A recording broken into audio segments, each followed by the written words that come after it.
The Empire had ruled the galaxy for 2,000 years. Their ships filled the dark space between stars. Their armies had conquered 100 worlds. Their name was spoken with fear on every planet from the core to the outer rim. Admiral stood on the bridge of his flagship, the Eternal Flame.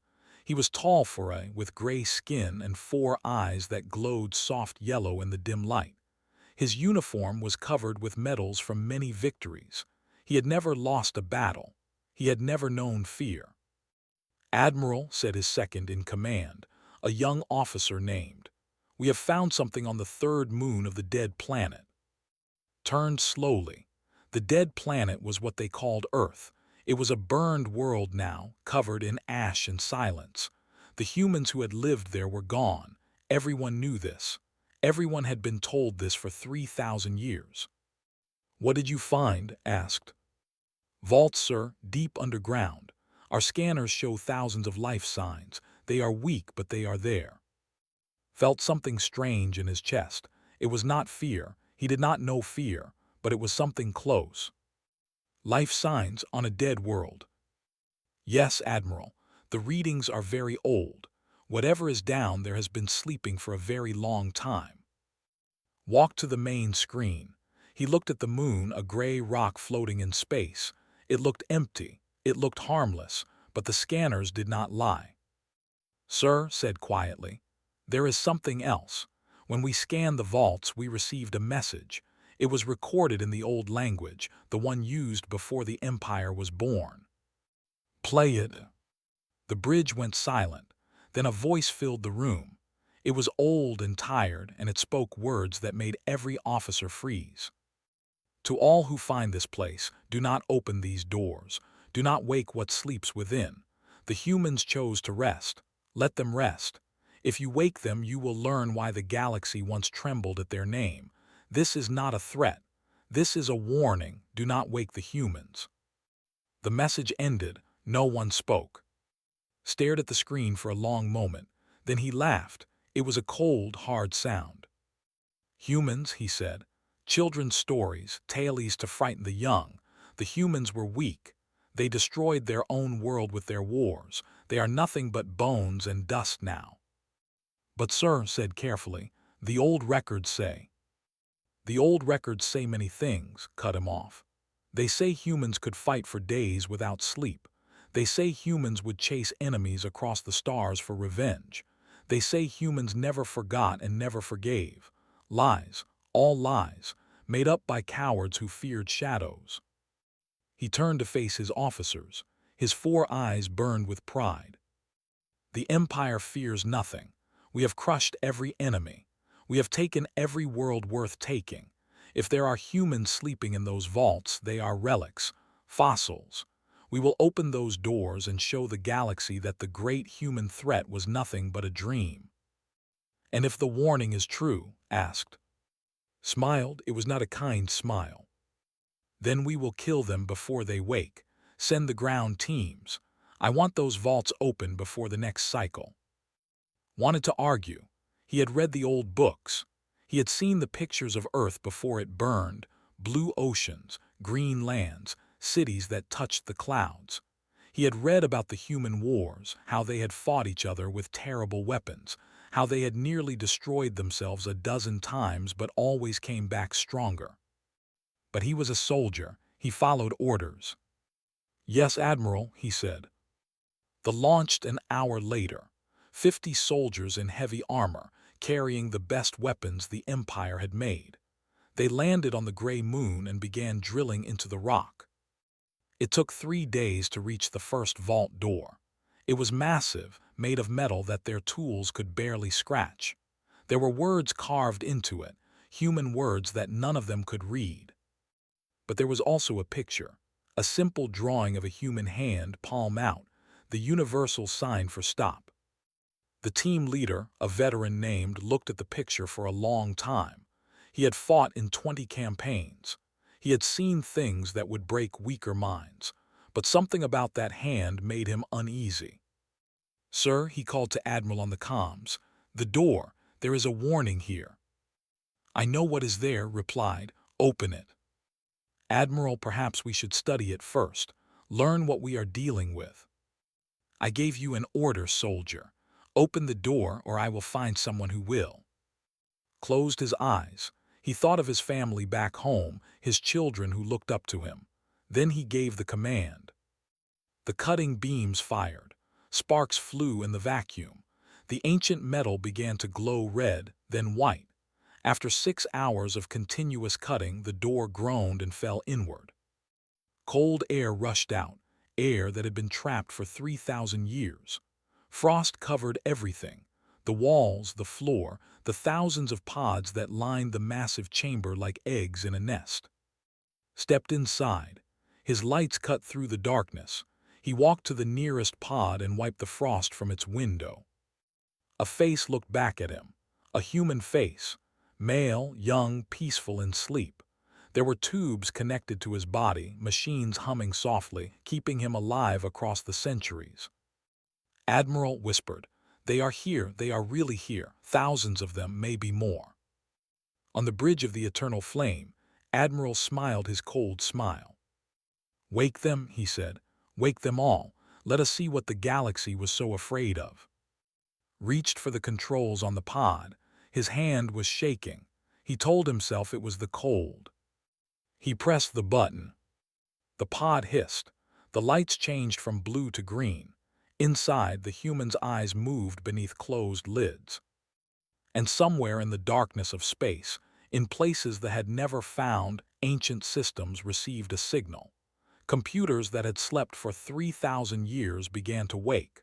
Weapons that had been hidden in asteroids and moons started to warm. The humans were waking. And the galaxy would remember why it had learned to fear them. The first thing Minyu felt was cold. Deep, bone-breaking cold that seemed to reach into his very soul. Then came the pain, a burning in his lungs as he took his first breath in 3,000 years. He tried to open his eyes, but they were stuck, frozen. He heard sounds around him, strange voices speaking a language he did not know, machines beeping and humming, footsteps on metal floors. Then warmth spread through his body. The medical systems in his pod were working, pumping heated fluid through his veins, waking his muscles, forcing his heart to beat faster. His eyes opened. The first thing he saw was a face, gray skin, 4 yellow eyes, not human. The alien jumped back in surprise. It said something in its strange language, pointing at Minyu with a weapon that glowed blue. Minyu's training came back to him like a wave. He did not think, he just acted. His hand shot out, grabbed the alien's weapon, and twisted. The alien screamed as its arm broke. Minyu pulled the weapon free and fired. The blue light hit the alien in the chest. It fell and did not move. Minyu stood on weak legs. His body hurt everywhere. 3,000 years in a freezing pod did that to a person. But he was alive, he was awake, and he remembered everything. He remembered the war, the final war that had nearly destroyed everything. He remembered the choice humanity had made, to sleep, to hide, to let the galaxy forget them. They had buried themselves under the moon, trusting that time would make them safe. But someone had found them, someone had woken them. More aliens were running into the vault now. They wore armor and carried weapons. They looked like soldiers. Minyu counted 12 of them. He smiled, only 12. The fight lasted less than a minute. Minyu moved like water, flowing between the aliens, using their own weapons against them. He had been a captain in the Human Defense Force. He had trained for 20 years before the sleep. His body was weak from the long rest, but his mind was sharp. When the last alien fell, Minyu stood alone in a room full of bodies. He was breathing hard. His muscles burned, but he was alive. He walked to the control panel near the entrance. The alien writing meant nothing to him, but the layout was simple. He found what he was looking for, the Master Wake command. He pressed it. All around him, pods began to hiss and glow. Lights changed from blue to green. Bodies that had been frozen for 3,000 years began to warm. The first to wake was She had been sleeping in the pod next to his. She was a lieutenant, young and brilliant, one of the best pilots humanity had ever produced. She sat up coughing, her black hair wet with the fluid from her pod. Where she started. Earth's moon, Minyu said. We were found, aliens, they woke us. Looked at the bodies on the floor. Her face showed no emotion. How many? Just these, but there will be more. She nodded and climbed out of her pod. Her legs were shaky, but she stood straight. She picked up one of the alien weapons and checked it quickly. How long, she asked. The computers say 3,000 years. Was quiet for a moment. 3,000 years. Everyone they had known was dead. The world they had loved was ash. They were strangers in a galaxy that had forgotten them. Then we have work to do, she said. More pods were opening now. Soldiers, scientists, engineers, doctors. They climbed out one by one, confused and cold but alive. Minyu watched them and felt something he had not felt in a very long time. Hope. Listen to me, he called out. His voice was rough from 3,000 years of silence, but it carried. We are under the moon. Aliens have found us. They have opened our vault. I do not know what the galaxy looks like now, but I know this. We are still here. We are still human, and we will not die in this hole. The waking humans looked at him. Some were crying, some were angry, some were simply lost, but they were all listening. Before the sleep, we built ships. We built weapons. We hid them in places no one would ever find. Those systems are waking now just like us. We planned for this day. We prepared for it. Now we must remember who we are. Stepped forward to stand beside him. I have accessed the alien communication systems, she said. There is a ship in orbit, a big one. They are calling it the Eternal Flame. Its commander is named. He is an admiral in something called the Empire. An empire, Minyu said slowly. They have an empire now. They rule most of the known galaxy. They have been in power for 2,000 years. Minyu thought about this. 2,000 years of peace. 2,000 years without humans to challenge them. They had grown comfortable. They had grown proud. They had forgotten. How many soldiers do they have in this vault? He asked. 50 came down. You killed 12. The others are spread through the lower levels, opening more vaults. How many vaults are there? 27. Each one holds 10,000 sleepers. Minyu did the math. 270,000 humans sleeping under the moon. An army frozen in time. And the hidden ships. Checked her data pad. The signal has reached them. 17 carrier groups are warming their engines. 312 weapon platforms are coming online. The shipyards on Mars are activating. Minyu smiled. It was the first smile he had shown in 3,000 years. Tell the people in the other vaults to stay quiet. Do not fight the aliens. Let them open the doors. Let them count us. Let them report back to their admiral. And then we show them why the old warnings told them to let us sleep. In orbit, Admiral waited impatiently for news. The ground teams had stopped reporting an hour ago. The last message had been confused, something about the humans waking, about a fight, about screaming. Get me a visual, he ordered. The screen flickered. Then it showed the inside of the vault. Hundreds of humans were standing there, looking up at the camera. They were thin and pale from their long sleep, but their eyes were sharp. One of them stepped forward, a male with short black hair and a calm face. He looked directly into the camera. Admiral, the human said. His words were translated by the ship's computer. My name is Captain Minyu. I lead the humans of this vault. I want to thank you.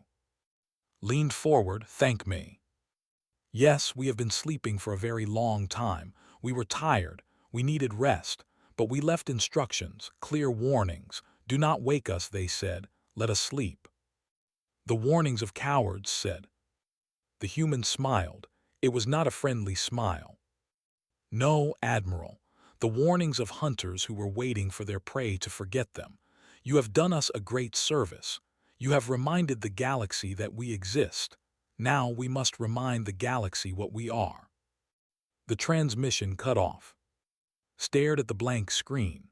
For the first time in his long life, he felt something cold in his chest. It was fear. He finally understood what it felt like.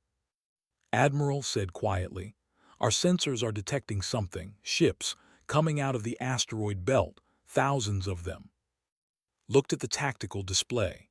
Red dots were appearing everywhere behind them, around them, between them and home. The humans had been ready. They had been waiting. And now they were awake. The days that followed the awakening were chaos. Beautiful, terrible chaos. Minyu walked through the tunnels beneath the moon, watching his people come back to life. Vault after vault was opening now. The soldiers who had come to study them were prisoners, locked in empty storage rooms with food and water but no weapons. Minyu had ordered that none of them be killed unless necessary. He wanted witnesses. He wanted them to see. Was beside him, as always. She had become his right hand in the days since the awakening. Her mind was quick, and she understood things that others missed. "The last vault is opening now," she reported. "Commander is leading the wake-up teams there." "How many total?" 268,412. "Some pods failed during the long sleep. We lost about 2,000. Minyu nodded. 2,000 lives lost to broken machines and forgotten time. It hurt, but it could have been worse. "And the ships?" 17 carrier groups have reported in. Commander is taking command of the First Fleet. The shipyards are producing new fighters. Our weapon platforms are fully online. What are they doing? Checked her data pad. The Eternal Flame is still in orbit. Admiral has called for reinforcements. A fleet of 200 ships is coming from their nearest base. They will arrive in 3 days. Only 200. They do not understand what they are facing. They think we are refugees, survivors, weak from our long sleep. They do not know about the ships. They do not know about the weapons. Minyu stopped walking. He looked at the humans moving past him, soldiers checking weapons, engineers repairing old equipment, doctors treating those who had woken with problems. They were thin and tired, but they were working. They were preparing. "They will learn," he said. The next 2 days were a blur of activity. Commander arrived from the outer vaults to take his place at Minyu's side. He was an older man, gray at the temples, with hard eyes and steady hands. He had been a fleet commander before the sleep, responsible for 100 ships and 50,000 soldiers. "Captain," he said, using Minyu's old rank, "it is good to see you alive." "And you, Commander, are your ships ready?" "Ready and waiting. We have been running drills since we woke. The crews are rusty, but they remember their training. Give us a target and we will destroy it." Minyu smiled. "Patience, old friend. First, we must see what we are dealing with." He led to the command center they had built in the deepest vault. Screens covered the walls, showing data from sensors scattered across the solar system. Was there, along with engineer, a small woman with quick fingers who had spent the last 2 days bringing ancient computers back to life. "Show them," Minyu said. Typed commands, and the main screen lit up with a map of the galaxy. Red dots covered it like a disease.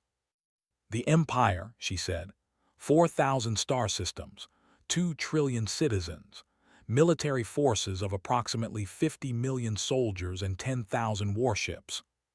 Studied the map. Large but spread thin. They have been at peace for a long time. Their ships are built for control, not war." "Correct," agreed. "Our analysis of the Eternal Flame shows outdated weapon systems and weak armor. They have not updated their technology in centuries. Why would they? No one has challenged them." "Until now," said. Minyu stepped forward. "Here is what we know. They came to study us. They thought we were relics, curiosities from a dead past. They ignored every warning because they believed they were too strong to fear us." He touched the screen, and a small blue dot appeared near Earth. We are here, small, weak, just waking from a 3,000-year sleep, but we have something they do not have. What? Asked. Memory. We remember what it means to fight for survival. We remember what it means to lose everything and still keep going. They have never faced extinction. They have never been pushed to the edge of death and looked over.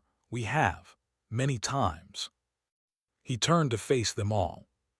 The galaxy forgot about us. They told stories about the terrible humans, the monsters from the dead world, but they thought we were gone. They thought they were safe. Now they will learn the truth. Raised her hand. Captain, what is the plan? Do we attack the eternal flame? Do we wait for their reinforcements? Neither. We let them come to us. We let them see what they want to see, scared refugees, hiding in caves, no threat to anyone. And while they watch us, Commander will take the first fleet around behind them. Understood immediately. A trap. We let them think they have won, and then we cut off their escape. Exactly. The need to send a message home. They need to tell their emperor that the humans are awake. If we destroy them too quickly, no one will know. The Empire will send another fleet and another, always believing they can win. But if we humiliate them, continued, if we capture their admiral and send him back in shame, the whole empire will see. They will understand that something has changed. Minyu nodded. Fear spreads faster than ships. We do not have the numbers to fight the entire empire at once, but we do not need to. We need to make them afraid. So afraid that they think twice before sending another fleet. The room was silent for a moment. Then Commander laughed, a deep, rumbling sound. Captain, I have served with many leaders. Some were brave, some were smart. You are both. I am honored to follow you. Minyu shook his head. Do not follow me, Commander. Fight beside me. We are all equals here. The last humans in a hostile galaxy. We survive together or we die together. Over the next day, the plan took shape. Commander took his fleet into the asteroid belt, hiding among the rocks where sensors could not find them. Prepared the weapon platforms, arming them but keeping them quiet. Organized the ground forces, setting up defenses that looked weak but hid deadly surprises. And Minyu waited. He stood at the entrance of the main vault, looking up at the stars through a small window. Earth hung in the distance, brown and gray, a dead world that had once been beautiful. Do you remember it? Asked, joining him. Before. Sometimes green forests, blue oceans, cities full of people. It feels like a dream now. My grandmother used to tell me stories about the old days. She said the sky was so blue it hurt to look at. Minyu was quiet for a moment. We will never get it back. Earth is gone, but we can build something new, somewhere else. A place where our children can look up and see a blue sky. First, we have to survive. Yes, first we survive. An alarm sounded, checked her communicator. The reinforcements have arrived. 212 ships taking position around the moon. Admiral is hailing us. He wants to discuss terms of surrender. Minyu smiled. It was the smile of a hunter who had just seen his prey walk into the trap. Tell him I will speak with him. Tell him we are afraid. Tell him we are willing to talk. And when he comes down to accept our surrender. Minyu's smile grew wider. Then we show him what humans really are. Admiral descended to the moon with 50 of his best guards. He wore his finest uniform, covered with medals and ribbons that showed his many victories. He wanted the humans to see who they were dealing with. He wanted them to understand that surrender was their only choice. The fleet surrounded the moon now. 212 ships, each one bristling with weapons. The humans had no ships, no fighters, no hope. They were trapped animals waiting to be collected. Or so believed. Minyu met him at the entrance to the main vault. He had dressed simply, old military clothes that had been stored with him in the sleep. He stood alone, without guards, without weapons. Admiral, he said calmly, thank you for coming. Looked down at the human. Such a small creature, 2 eyes, 2 arms, soft skin. How had the galaxy ever feared these things? You have wasted enough of my time, said. Your people will surrender. You will be taken to research facilities where our scientists will study you. If you cooperate, you will be treated well. If you resist, you will suffer. Minyu nodded slowly, as if considering the offer. Research facilities, like animals in a zoo. You are animals. Interesting animals, yes, historical curiosities, but nothing more. I see. Minyu looked past at the guards behind him, 50 soldiers in heavy armor holding weapons that could burn through steel. Tell me, Admiral, have you ever heard of a word called hubris? Frowned what? Hubris? It is an old human word. It means excessive pride, the kind of pride that comes before a fall. Are you threatening me, human? Minyu smiled. No, Admiral, I am trying to give you a chance. The same chance you did not give us. Walk away, take your ships and go home. Tell your emperor that the humans want to be left alone. Do this and no one needs to die. Laughed, it was a harsh sound. You are surrounded, you have nothing. No ships, no weapons, no allies, and you dare to offer me a chance to leave. Yes. Why would I do that? Minyu's smile faded. His eyes grew cold. Because if you do not, I will destroy your fleet.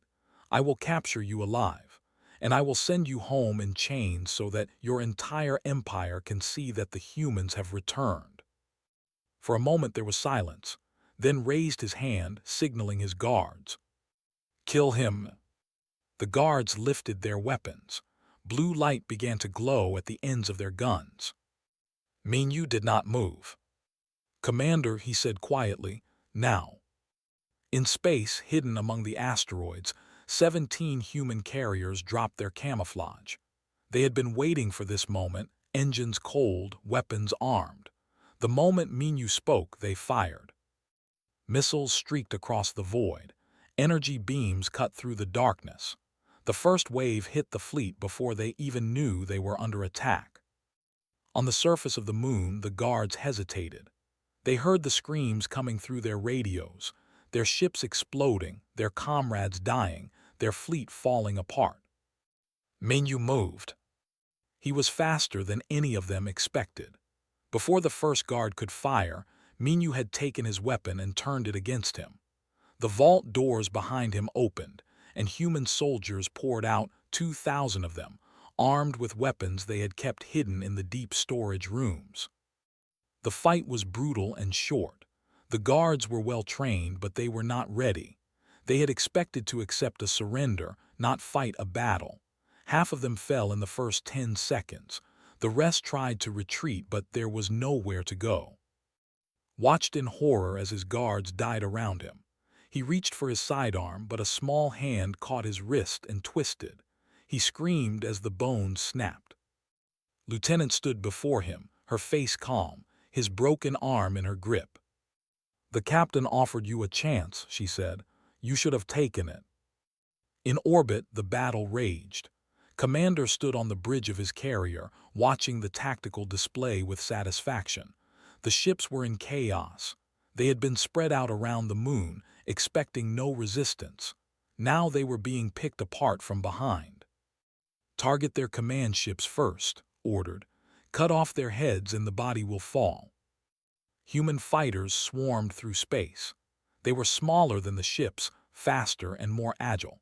They had been designed for war, built by people who understood that survival meant being better than your enemy. They had forgotten how to fight. Their ships were built for intimidation, not battle. Their weapons were old. Their tactics were older. Engineer activated the weapon platforms. Hidden missiles launched from a dozen asteroids, targeting the largest ships. Explosions lit up the darkness. Admiral's flagship is disabled, reported. Their shields are down, their weapons are offline. Do not destroy it, said. Capture it, the captain wants prisoners. Human boarding pods launched from the carriers. They slammed into the hull of the Eternal Flame, burning through the metal. Soldiers poured in, moving through the corridors with practiced efficiency. The crew surrendered quickly. They had never faced enemies who boarded ships. They had never seen humans fight up close, moving in tight formations, covering each other, shooting with deadly accuracy. In 2 hours it was over. 180 ships were destroyed. 22 were captured, including the flagship.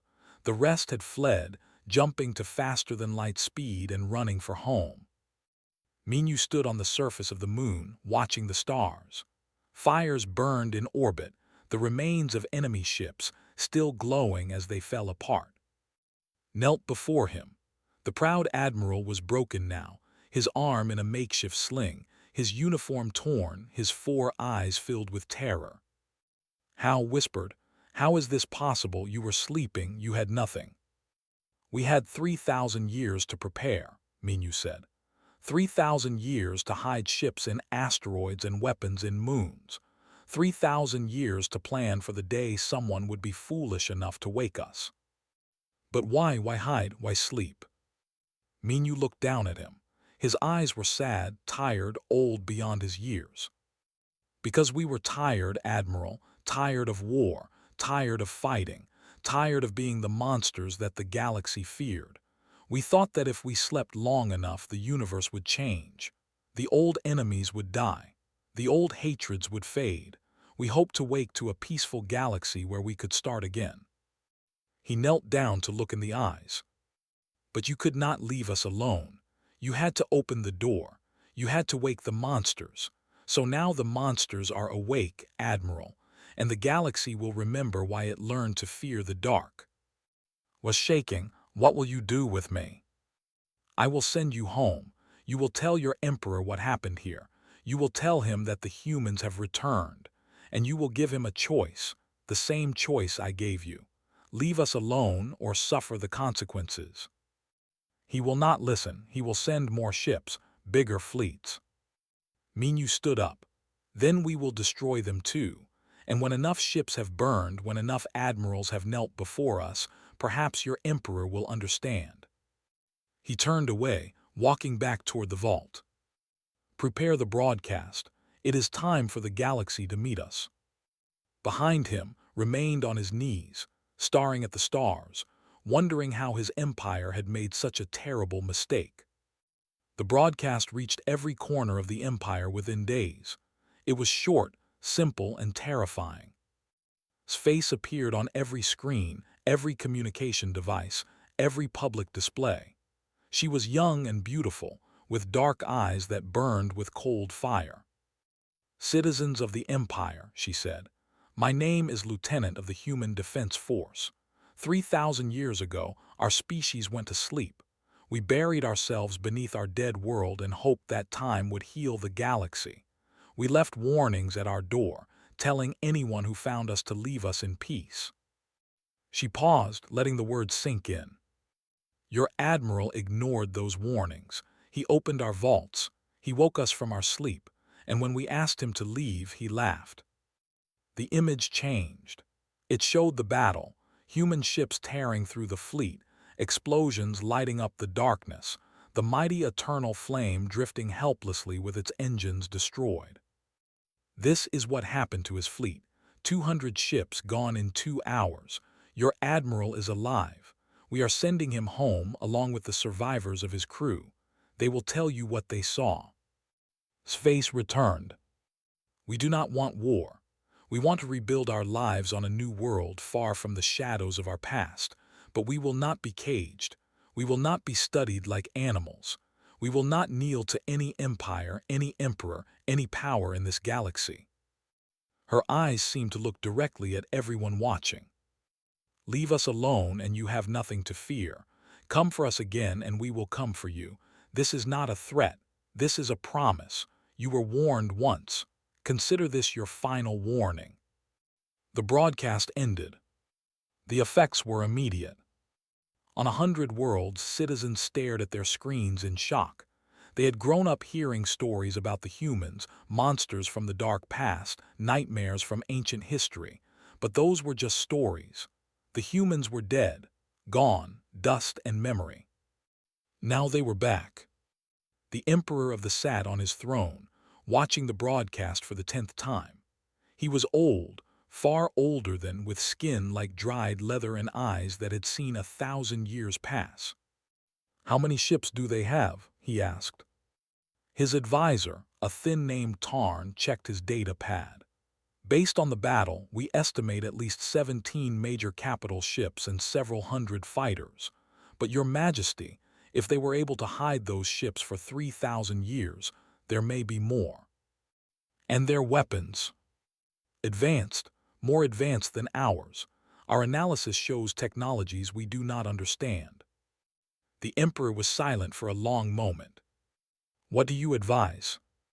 Tarn hesitated. He had served 3 emperors. He had survived by being careful with his words. "We should send a diplomatic mission, offer peace. Give them what they want, a world to settle, space to call their own. The cost of war would be too high." "The cost of peace may be higher," the Emperor said. "If we appear weak, other species will notice. Our empire is built on fear. If that fear fades, everything falls apart. Then we send a stronger fleet, 1,000 ships, 10,000, enough to overwhelm them." The Emperor shook his head. "You are not listening to the broadcast. They do not fear our numbers. They are not afraid to die. That makes them more dangerous than any fleet." He stood slowly, feeling every year of his long life in his bones. "Bring me Admiral when he arrives. I want to hear his story with my own ears." Arrived 3 weeks later, he looked nothing like the proud admiral who had left. His arm was in a cast. His eyes were hollow. He walked like a man who had seen death and could not forget it. He knelt before the Emperor's throne, his head bowed. "Tell me," the Emperor said. So told him.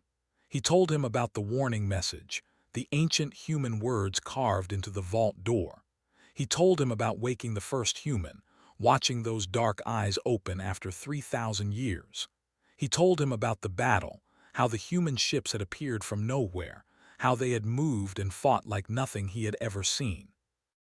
"They are not like us," said. "They do not fight for glory or territory. They fight to survive. Every one of them is willing to die if it means their species lives on. You cannot scare them. You cannot break them. The only thing you can do is destroy them completely, and I do not think we can." The Emperor listened without expression. "What do you suggest?" Looked up. There was something new in his eyes, a strange kind of respect. "Give them what they want. Let them have their world. Make peace while we still can, because if we push them further, they will not stop until our empire is ash." The Emperor considered this for a long time. In the end, he had no choice. 6 months after the awakening, a diplomatic ship arrived at the human base on the moon. It carried a single message, signed by the Emperor himself. Minyu read it with, and standing beside him. "They offer us a world," he said. "A green planet on the edge of their space. Rich soil, clean water, blue skies. They ask only that we sign a treaty promising not to attack their territory." "Do you believe them?" asked. "No, they are afraid, and afraid people do stupid things. But we are not strong enough to fight them all. Not yet." He looked at. She had become more than his lieutenant in the past months. She had become his partner, the person he trusted most in the universe. "What do you think?" Studied the message. "We take the planet, we build our strength, we watch them carefully, and if they break the treaty, we make them regret it." Minyu nodded. "Send our reply, tell them we accept." The treaty was signed 3 weeks later. Admiral, restored to his rank despite his failure, came to witness it. He stood beside the Emperor's representative, watching as Minyu pressed his hand to the document. "This does not end here," said quietly. Minyu looked at him. "No, it does not. One day your empire will forget to be afraid. One day some new admiral will think he can finish what you started, and on that day we will remind the galaxy again." He stepped back, letting take his place. She looked directly into his eyes. "Sleep well, Admiral," she said, "if you can." Turned away. He would not sleep well ever again, None of them would. The humans took their new world. They called it Dawn because it was the beginning of something new. They built cities and farms, schools and hospitals. Children were born, the first human children in 3,000 years, and they grew up under a blue sky, just as Minu had promised. But they never forgot who they were. They trained their soldiers. They built their ships. They watched the stars for any sign of danger. And across the galaxy, the story spread. The humans were back. They had been sleeping, waiting, preparing for the day someone would be foolish enough to wake them. The Empire stood for another century before it fell, not to humans but to its own weight.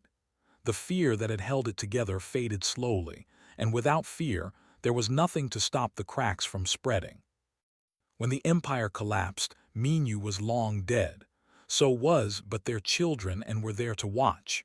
They did not celebrate. They did not conquer the worlds or take revenge for ancient wrongs. Instead, they sent ships full of food and medicine. They offered shelter to refugees. They showed the galaxy that humans could be more than monsters. But they kept their weapons ready. They remembered the lesson of the vaults, the warning that had been carved in stone. Some things should not be woken, and those who ignore the warning must live with the consequences. On the planet Dawn, a statue stood in the central square of the capital city. It showed two figures, a man and a woman, looking up at the stars. At the base, words were carved in human script. We slept so the galaxy could forget us. We woke so the galaxy could remember. May our children never have to sleep again. And far away on the dead world that had once been Earth, the empty vaults remained, silent, dark, waiting. Just in case.